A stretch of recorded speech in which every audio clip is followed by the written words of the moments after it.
Silav! Merhaba hevalno, hêviya kun başın. Hello everyone, I hope you are all good. Today, I want to share with you some words related to house. These are rooms of house, and we will try to look at them and tell them in Kurdish. So, let's start with the first word of the house. It's kitchen in English, and in Kurdish it is pêşge. Also, you can say mutfak. Yeah, now we have lots of words for those kind of place because it is the most favorite place for Kurdish families. Yeah, they mostly sit in kitchen and talk there and eat a lot. And let's look at the next part of the house.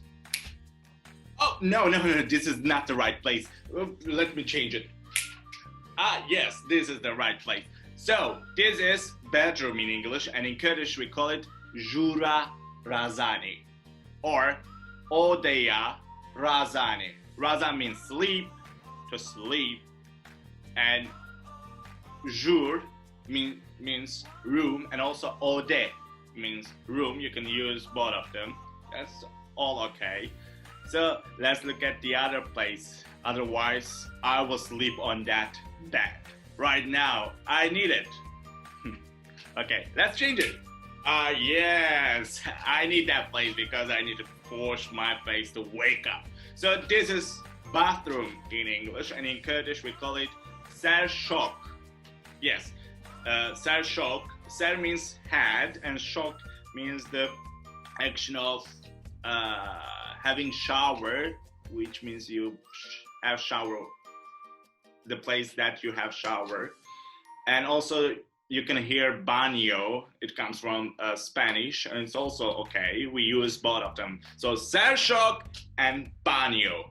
Sershok, baño. Baño, sershok. Okay, great. So you can use both of them. Let's look at the other word for the house parts. Yes, this is the living room, and as you see, there's a couch behind me. In Kurdish, living room is jura runishtine, or odaya runishtine. Again, here the same idea with bedroom, which means jura razani or odaya razani. The same idea with this place. Jur means ode, and runishte means sitting, to sit. So it is the room that you sit and you relax. It's all good. You have rest there. Jura runishtine or odaya runishtine. So jura runishtine, odaya runishtine. Jura runishtine, odaya runishtine.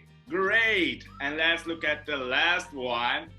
Oh, this is house behind me. There's no room anymore. So house is in English, and mal or khani in Kurdish. In English also they say home or house, and in Kurdish mal or khani. So this is all for now. Take care of yourself and have fun, and see you later.